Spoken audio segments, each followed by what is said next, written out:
Doctor नूरुलैन Mubashir जो कि America के शहर होस्टन में मुकीम है और किसी प्राइवेट फर्म में बतौर साइकोलॉजिस्ट अपनी खिदमात सरअंजाम दे रही हैं, वो बताती हैं कि मुझे मेरी कंपनी की तरफ से एक केस सौंपा गया था।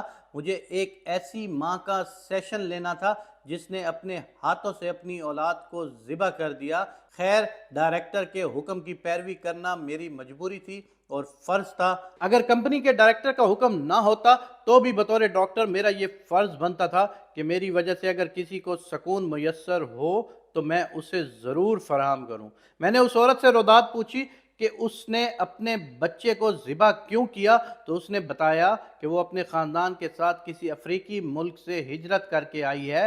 गैर कानूनी तौर पर बॉर्डर क्रॉस करते हुए वो एक लंबे अरसे के बाद अमेरिका पहुंची है और यहीं मुकीम हो गई है। उसके शौहर कनाडा में ही फौत हो गए थे।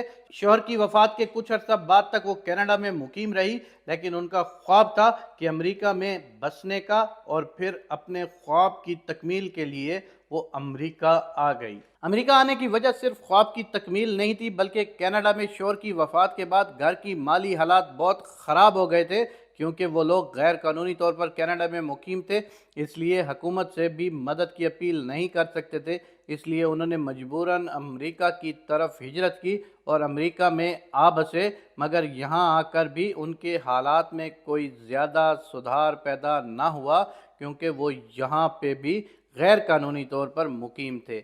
इसलिए ना वो खुलकर मेहनत मजदूरी कर सकते थे और ना ही हुकूमत से किसी किस्म की मदद मिलने का कोई इम्कान था।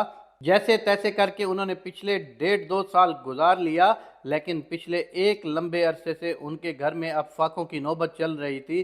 तंग आकर उन्होंने हुकूमती इदारों से भी मदद की अपील की, लेकिन कागजात ना होने की वजह से उनकी मदद न की गई। पिछले कुछ दिनों से खाना ना मिल सकने की वजह से उसकी बेटी बीमार पड़ गई थी और वो भूख की वजह से तड़प रही थी। मैंने बेटी को लोरी देकर सुलाना चाहा, मगर भूख की वजह से नींद कहाँ आनी थी। जब और कोई सूरत नज़र ना आई तो मैंने बेटी को कहा कि तुम 2 मिनट के लिए आंखें बंद करो, 2 मिनट बाद मैं तुम्हारे लिए खाना लेकर आ जाऊंगी, लेकिन तब तक तुमने आंखें नहीं खोलना।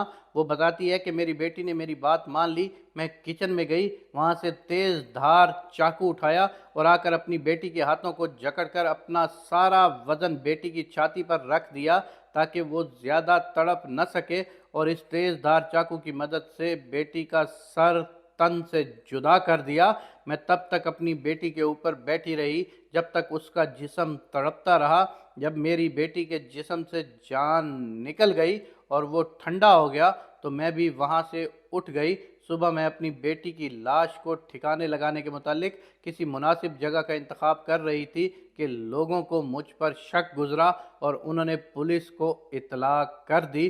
पुलिस ने मुझे गिरफ्तार किया और तफ्तीश की तो मुझसे मेरी बेटी की लाश बरामद कर ली। उसकी दास्तान मुकम्मल हुई तो वो और मैं दोनों रो रहे थे। खैर, मैंने बतौर डॉक्टर उसका इलाज किया, उसको सेशन दिया और उसको नॉर्मल ज़िंदगी की तरफ वापस लाई। इस जुर्म की अदालत ने उसे कम से कम सज़ा सुनाई और उस जुर्म में अमेरिका के चंद इदारों को भी बराबर का मुजरिम ठहराया गया।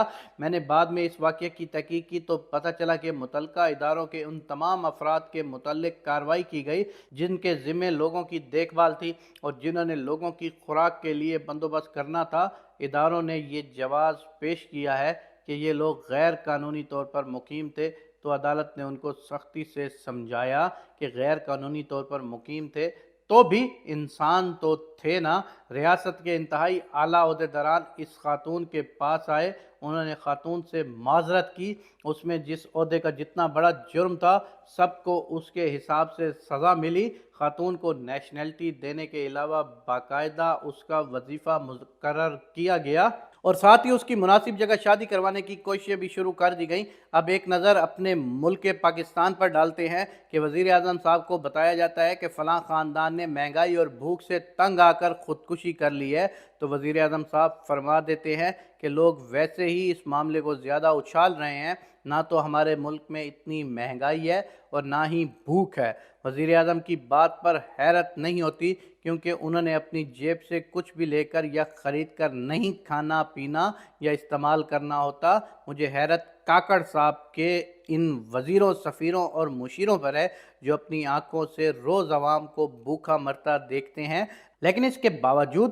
وزیر اعظم کے بیان کی تائید کرتے ہیں۔ ہمارے حکمرانوں کے دلوں سے خوف خدا ختم ہو چکا ہے اور ہم جیسی بے شعور عوام اس کو قسمت کا لکھا سمجھ کر خاموش ہیں۔ میں بھی بس اللہ تبارک و تعالیٰ سے یہ دعا کر رہی ہوں کہ اللہ تعالیٰ ہم کو ہدایت دے اور شعور عطا فرمائے اور اپنے اچھے برے کا فیصلہ ہم خود کر سکیں۔